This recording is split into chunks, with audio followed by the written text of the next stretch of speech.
Hi, I'm Dr. Watson. Hi, I'm here to talk to you about my daughter and what her options are regarding her hearing loss. Okay, tell me a little bit about your daughter. She was diagnosed with Goldenhar syndrome as a baby, and she was born with no left eyelid. We've had reconstructive surgery to reconstruct her eyelid. She's also had corneal implants in both eyes. Okay, and how did she do with the surgeries? Did she recover well from those? Yes, she's recovered well from all of her surgeries. Okay, now tell me a little bit about your family history. Is anyone in your family deaf? We have no history of deafness in our family, so we've been trying to learn ASL to communicate with her better.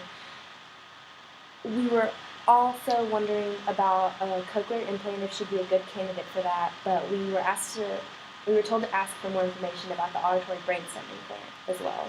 Okay, well, since she has no auditory nerve, she actually would not be a candidate for cochlear, unfortunately, but she would probably be a candidate for auditory brainstem implant. Basically, it'll bypass that nerve and go straight into the brainstem where the cochlear nucleus is. So she actually could do the auditory brainstem implant, but without her having that nerve, she could not have a cochlear implant. It wouldn't do anything for her. And honestly, she probably has her loss of her auditory nerve due to her Goldenhar syndrome, because commonly that causes like certain organs and like especially like ears, eyes, to underdevelop. So that's probably the cause of her lack of nerve and the fact that she's had her eyelids being underdeveloped. So, which that makes sense because you have no history in your family of deafness. So the fact that she has a syndrome is most likely what has caused all of this. Yeah, that's a little bit about it. Do you think she'd be a good candidate for the brainstem implant then? I do think that she would be probably a good candidate. There's just certain things you have to look at. Really, it's one of her only options at this point, so it is definitely something for you to consider. If it is done soon enough, she can develop just as well as like kids who have cochlear implants develop.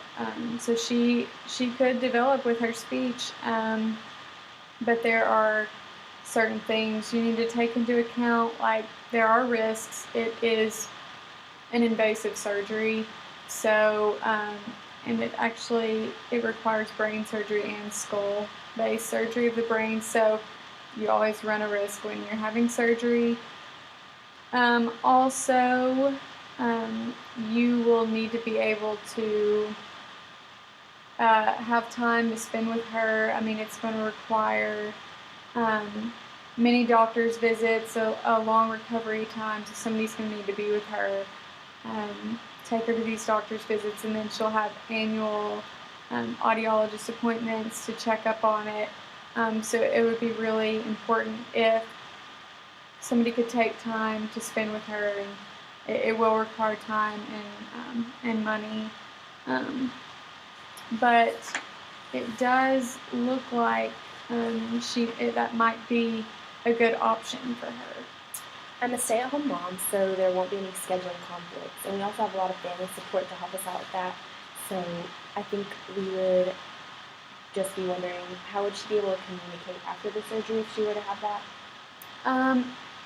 If you always run the risk of the surgery not being successful, but if it were successful, it can enhance her like cognitive development, her language development, and so she can progress. And then also, it may not totally, it won't like fully restore her hearing, so you can't expect it to just for her to hear, very well. It just may help with her hearing, for her to hear certain sounds, certain cues she'll be able to pick up on. So it will improve her hearing, but it will not restore it. So you will still have to work with her with ASL and other things and other speech cues. But it's good that you guys know ASL. But if your other family members don't know ASL, then it it really may help her communicate with them. But you still need to build with ASL and everything. All right. I think the ABI seems like a really good option for Sarah and her family. And thank you for all of this information. Yeah, and I'll refer you to a neurosurgeon so you could really look more into the surgery and see how all of that's going to go and stuff like that. But just let me know if you have any more questions. All right. Thank you.